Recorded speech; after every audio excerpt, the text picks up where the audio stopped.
Yes, Binoy Viswam നമുക്കൊപ്പം ചേരുകയാണ്. CPIയുടെ സംസ്ഥാന സെക്രട്ടറി ശ്രീ ബിനോയ് വിശ്വം, ഈ ഇടതുമുന്നണിയിൽ ഈ രാജ്യസഭാ സീറ്റ് സംബന്ധിച്ച് ഒരു ചർച്ച ആരംഭിച്ചിട്ടില്ല, ശരി തന്നെയാണ്, ജൂലൈയിൽ ഉണ്ടാവുന്ന ഒഴിവാണ്. പക്ഷേ ഈ സീറ്റ് ആവശ്യം ശക്തമായി തന്നെ CPIക്ക് മുന്നിൽ നിൽക്കുകയാണ്. 3 ഒഴിവിൽ 2 മാത്രമേ ഇടതുമുന്നണിക്ക് ജയിക്കാനാവൂ. അതൊരു പ്രശ്നമല്ലേ? പ്രശ്നങ്ങളൊന്നുമില്ലല്ലോ, ഒരു പ്രശ്നവുമില്ല. LDF ചർച്ച ആരംഭിക്കുമ്പോൾ CPIയുടെ സീറ്റ് ആ സീറ്റ് CPIക്ക് കിട്ടും. അതിനെപ്പറ്റി ചർച്ച ചെയ്യുന്ന വാദം ഉണ്ടാക്കാൻ CPI ഇല്ല.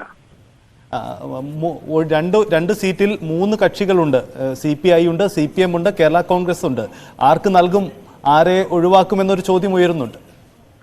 അത്തരത്തിലുള്ള ചോദ്യങ്ങൾക്കൊന്നും ഉത്തരേന്ത്യയിലില്ല. CPIയുടെ സീറ്റ് CPIക്ക് ആയിരിക്കും. അതിലൊരു വിട്ടുവീഴ്ചയ്ക്കും എന്തായാലും CPI തയ്യാറില്ല. എന്തിന്? അതൊരു പ്രതിസന്ധിയായി മുന്നണി മാറില്ല, അങ്ങനെ തന്നെയാണോ കരുതുന്നത്? ഒരു പ്രതിസന്ധി ഉണ്ടാവില്ല. LDFന്റെ രാഷ്ട്രീയ അടിത്തറയാണ് പ്രധാനം. അല്പസമയം മുമ്പ് കേരള കോൺഗ്രസിന്റെ പ്രതിനിധി ശ്രീ സ്റ്റീഫൻ ജോർജ് പ്രതികരിച്ചപ്പോൾ അദ്ദേഹം പറഞ്ഞു, കേരള കോൺഗ്രസിന് സീറ്റ് ആവശ്യം, അത് രാജ്യസഭാ സീറ്റ് കൂടി നേരത്തെ മുന്നണിയിലെത്തുമ്പോൾ ഉറപ്പ് നൽകിയതാണ്, അതുകൊണ്ട് തങ്ങളും ഇക്കാര്യത്തിൽ വിട്ടുവീഴ്ചയ്ക്കില്ലെന്ന് പറയുന്നു. അങ്ങനെയെങ്കിൽ എവിടെയാണ് ഒരു പരിഹാരമെന്നാണ് ഞങ്ങൾക്ക് ഒരു സംശയം വരുന്നത്. ഞങ്ങളൊന്നും ഇതിന്റെ പേരിലൊരു മൽപ്പിടുത്തം ശീലിച്ചവരല്ല. ഞങ്ങൾക്ക് രാഷ്ട്രീയമുണ്ട്. CPIയുടെ സീറ്റ് CPIക്ക് ആയിരിക്കും.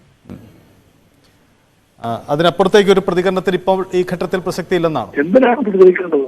ഒരു കഥയില്ലാത്ത വിഷയത്തെ പറ്റി എന്തിനാണ് പ്രതികരിക്കുന്നത്?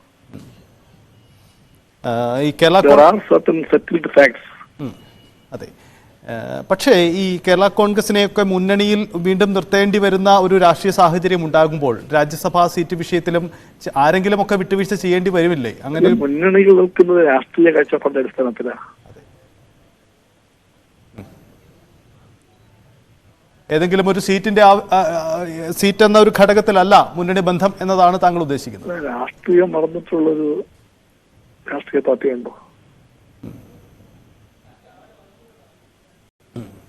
അതായത് കേരള കോൺഗ്രസ് അങ്ങനെ ഒരു വാദം ഇപ്പോൾ ഉന്നയിക്കുന്നതിൽ അടിസ്ഥാനമില്ല എന്നാണോ അങ്ങ് ഉദ്ദേശിക്കുന്നത്?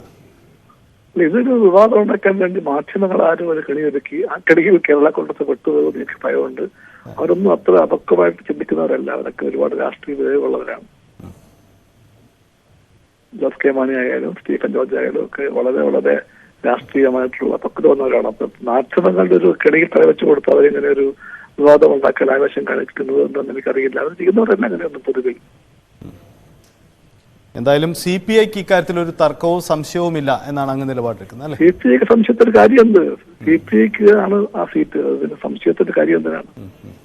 ഇപ്പോൾ താങ്കളുടെ ഒഴിവിൽ ഒരുപക്ഷെ താങ്കൾ സംസ്ഥാന ചുമതലയിലായതുകൊണ്ട് മറ്റൊരാളാവും എത്തുക. അത് CPIയുടെ സംഘടനാ സംവിധാനത്തിൽ ചർച്ചകളൊക്കെ നടക്കേണ്ടതാണ്. എന്തായാലും ദേശീയ തലത്തിൽ ഇടതുപക്ഷ പാർട്ടികളുടെ പ്രാതിനിധ്യം കൂടുതൽ ശക്തിപ്പെടേണ്ട ഒരു രാഷ്ട്രീയ സാഹചര്യമുണ്ട്. അതുകൊണ്ട് ദേശീയ തലത്തിൽ പാർലമെന്റിലേക്കിന്റെ ഇരുസഭകളിലേക്കും കൂടുതൽ പ്രാതിനിധ്യം വേണം. അത് CPIയുടെ ഒരു പൊതു നിലപാട് കൂടിയാണ് അല്ലേ? ഉറപ്പായിട്ടും. എന്തായാലും വളരെ നന്ദി ശ്രീ ബിനോയ് വിശ്വം ഞങ്ങളോട് പ്രതികരിച്ചതിന്.